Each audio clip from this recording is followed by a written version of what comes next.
She was dialing 911 to remove the vagrant, but the call she received an hour later made her blood run cold. The voice on the phone said 7 words that would destroy her world. "Do you know who you just expelled?" Because what they didn't know about the man in the corner booth would bring the entire military to their door. The November rain hammered against the windows of Murphy's Diner like an angry fist, each drop creating a symphony of desperation that seemed to echo through the nearly empty restaurant. Linda Murphy wiped down the same counter for the 3rd time in 10 minutes, her eyes constantly drifting to the corner booth where he sat. The homeless man. The problem. He had been there for over 2 hours now, nursing a single cup of coffee that had long since gone cold.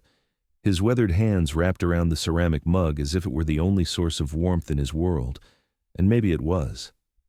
His clothes told a story of life on the streets, a torn military surplus jacket that had seen better decades, jeans with holes that spoke of too many nights sleeping rough, and boots that had walked more miles than most people could imagine. Linda's jaw tightened as she watched him. This wasn't a charity. This was a business. Her business. And the homeless people were bad for business. The other customers, all 3 of them, kept glancing nervously at the corner booth, whispering among themselves. The Hendersons, an elderly couple who came in every Tuesday, had already moved to a table farther away. The businessman with the expensive suit kept checking his watch as if the man's mere presence was somehow slowing down time. "That's it," Linda muttered under her breath, untying her apron with sharp, angry movements. Enough is enough. She had built Murphy's Diner from nothing after her divorce, scraping together every penny, working 18-hour days, sleeping in the back office when she couldn't afford rent for both the restaurant and an apartment. Every customer mattered, every dollar counted, and she wasn't about to let some street person drive away paying customers. The homeless man seemed oblivious to the stares and whispers. He sat quietly, occasionally lifting the coffee cup to his lips, his eyes distant, as if he were seeing something far beyond the rain-streaked windows. There was something about his posture, straight back despite his obvious exhaustion, that struck Linda as oddly familiar, though she couldn't place why. "Sir," Linda approached the booth, her voice carrying the practiced authority of someone who had dealt with difficult situations before. "I'm sorry, but this isn't a shelter. You've been here for 2 hours with 1 cup of coffee. I'm going to have to ask you to move along." The man looked up at her slowly, and Linda was struck by his eyes. They weren't the clouded, unfocused eyes she expected from someone living rough. They were clear, sharp, and carried a weight that made her momentarily uncomfortable. There was pain there, yes, but also something else, something that looked almost like dignity. "I understand," he said quietly, his voice carrying a gravelly quality that spoke of too many cold nights and not enough warm meals. "I can pay for the coffee." He reached into his jacket pocket with movements that were careful and deliberate. "It's not about the money," Linda lied, though they both knew it absolutely was about the money. "We're closing soon for a private event." Another lie. "I really need you to leave," the businessman at the counter snorted approvingly. "About time," he said loudly enough for everyone to hear. "These people think they can just take over any place they want. No respect for decent folks trying to enjoy a meal." The homeless man's jaw tightened slightly, but he said nothing. He simply reached deeper into his jacket, pulling out a crumpled $5 bill. As he did, something else caught the light, something metallic that he quickly pushed back into his pocket. "Keep the change," he said, placing the bill on the table and sliding out of the booth. His movements were fluid despite his obvious age, and Linda noticed that he moved with a kind of controlled precision that seemed at odds with his appearance. But the businessman wasn't finished. "And maybe next time you'll think twice before bringing your stench into a place where decent people are trying to eat," he called out, his voice dripping with disgust. The homeless man stopped walking. For a moment, Linda thought he might turn around, might say something, might cause the scene she was dreading. Instead, he simply straightened his shoulders, and there it was again, that strange familiarity about his posture, and continued toward the door. "Have a good evening, ma'am," he said to Linda as he passed, his voice carrying no anger, no resentment. just a quiet dignity that made her stomach twist with something that might have been guilt. The door chimed as he stepped into the storm, and Linda watched through the window as he pulled his thin jacket tighter and disappeared into the rain-soaked night. The diner felt different somehow, not better, as she had expected, but somehow smaller, meaner. "Thank God," the businessman said, returning to his meal. "I thought you were never going to get rid of him. These veterans think the world owes them something. Probably some junkie looking for a handout." "How do you know he was a veteran?" Linda asked, though she wasn't sure why. The businessman shrugged. "The jacket. They all wear those surplus jackets. Makes them think they look tough or something. Pathetic, really." Linda returned to her counter, but the feeling in her stomach had grown worse. She kept replaying the interaction in her mind, the way he had moved, the way he had spoken, the strange dignity in his voice, even as they humiliated him, and that flash of metal from his pocket. An hour later, Linda was counting the register when the phone rang. She almost didn't answer. It was well past closing time, and she was exhausted, but something made her reach for it. "Murphy's Diner," she said wearily. "Ma'am, this is Colonel James Patterson from Fort Braxton." The voice was crisp, military, and carried an urgency that made Linda's blood pressure spike. "I'm calling about an incident that occurred at your establishment earlier tonight." Linda's hand tightened on the phone. "An incident? Do you know who you just expelled?" The 7 words hit her like a physical blow, each one landing with the weight of impending disaster. What do you mean?" Linda's voice came out as barely a whisper. "The homeless man you removed from your diner tonight. His name is Sergeant Major Thomas Mitchell, retired. Does that name mean anything to you?" Linda's legs gave out, and she sank onto the stool behind the counter. "No, sir. Should it?" The silence on the other end of the line stretched for what felt like an eternity. When Colonel Patterson spoke again, his voice carried a weight that made the air in the diner feel heavy. "Sergeant Major Mitchell is a Medal of Honor recipient. He earned it in Afghanistan in 2010 when he single-handedly held off an enemy assault to protect his wounded squad mates. He carried 3 men to safety under heavy fire, then returned to his position and held the line until reinforcements arrived. 4 of those men went home to their families because of his actions." Linda felt the world spinning around her. The medal. The flash of metal she had seen when he reached for his wallet. "He's been struggling since his discharge," the colonel continued. "PTSD, survivor's guilt, the usual demons that haunt our heroes when they come home. He's been homeless for 6 months now, too proud to ask for help, too broken to know how to accept it. We've been trying to find him for weeks." How did you know he was here?" Linda managed to ask. "He called us about 30 minutes ago from a payphone 6 blocks from your location. He said he wanted us to know that he was grateful for the coffee and the warm place to sit, even if it was only for 2 hours. He said he understood why you had to ask him to leave." The words hit Linda like hammer blows. The man had called to thank them after the way they had treated him. "Where is he now?" she whispered. "We don't know. He hung up before we could get his location. We have teams searching the area, but in this weather."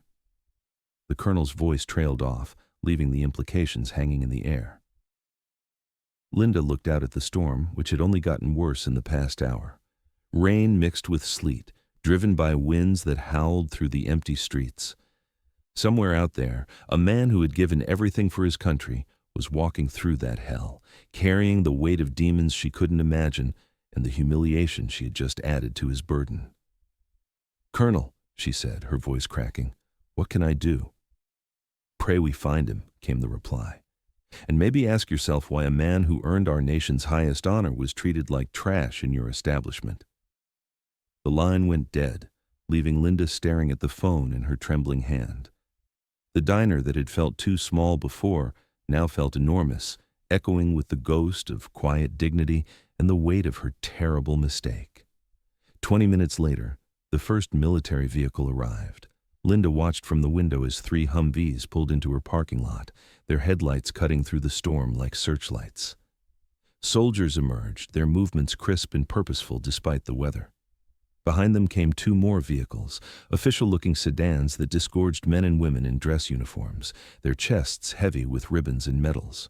The door chimed and Colonel Patterson entered, followed by a woman Linda would later learn was Brigadier General Sarah Chen. The colonel was younger than Linda had expected, perhaps 45, with graying temples and eyes that had seen too much. The general was smaller in stature, but carried herself with an authority that filled the room. "Mrs. Murphy?" Colonel Patterson's voice was the same one she had heard on the phone, but hearing it in person made her realize just how much controlled anger it contained. "Yes, sir." Linda's voice came out as a croak. "We need to understand exactly what happened here tonight, every detail." And so Linda told them about the 2 hours Thomas had sat in the corner booth, about her concerns for her business, about the other customers, about the businessman's cruel words, about the quiet dignity with which Thomas had accepted his dismissal.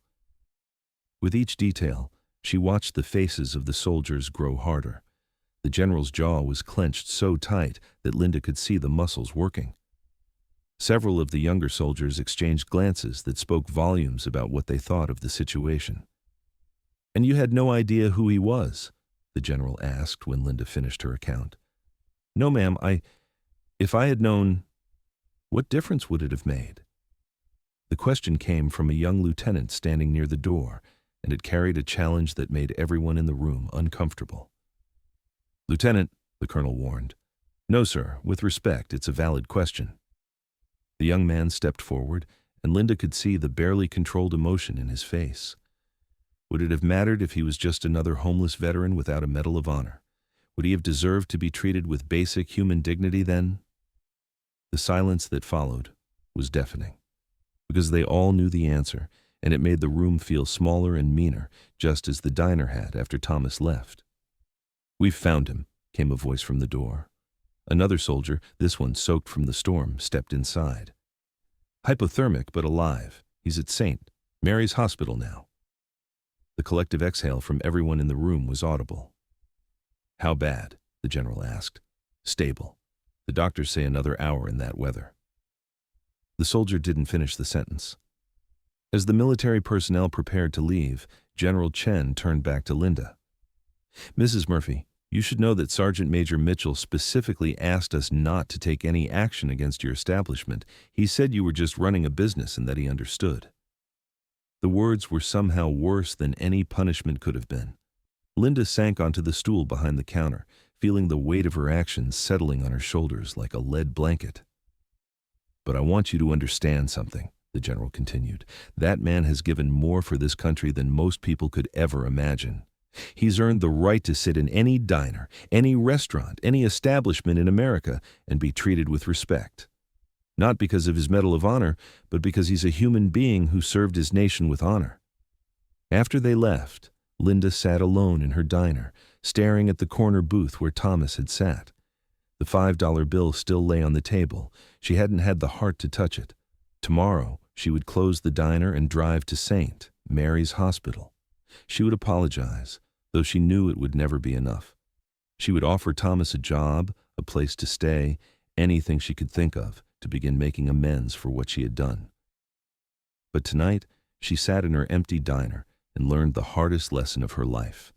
That honor isn't always visible, that heroes don't always look the way we expect them to, and that sometimes the person we least expect to show us grace is the very person who deserves it most. Outside, the storm continued to rage, but inside Murphy's diner, something had changed forever. The corner booth would always be reserved now, not for paying customers, but for anyone who needed a warm place to sit and a cup of coffee. And above it, Linda would hang a small plaque, reserved for heroes, known and unknown, because she had learned that you never know who you're serving, and in America, everyone deserves dignity, especially those who fought to preserve it for others. The Medal of Honor that Thomas Mitchell carried in his pocket had indeed changed everything. Not just for him, not just for Linda, but for everyone who would hear this story and remember that respect and dignity should never be rationed, never withheld, and never dependent on appearances. And the terrible, transformative realization that she had never bothered to find out. If this story moved you like our veteran Thomas Mitchell moved an entire community, please hit that like button and show your support. Subscribe to True Hero Stories, where we honor the silent warriors and unsung heroes who walk among us every day. Do you have stories about veterans or heroes in your community that deserve to be heard? Share them in the comments below. Your story might be featured in our next video. Where are you watching from? Drop your city in the comments and let us know if you've ever encountered a quiet hero who changed your perspective. Remember, every veteran has earned our respect, regardless of their circumstances. Every hero deserves dignity, not judgment. Hit that notification bell so you never miss stories that matter. Thank you for honoring our veterans by watching, and we'll see you in the next True Hero Stories episode.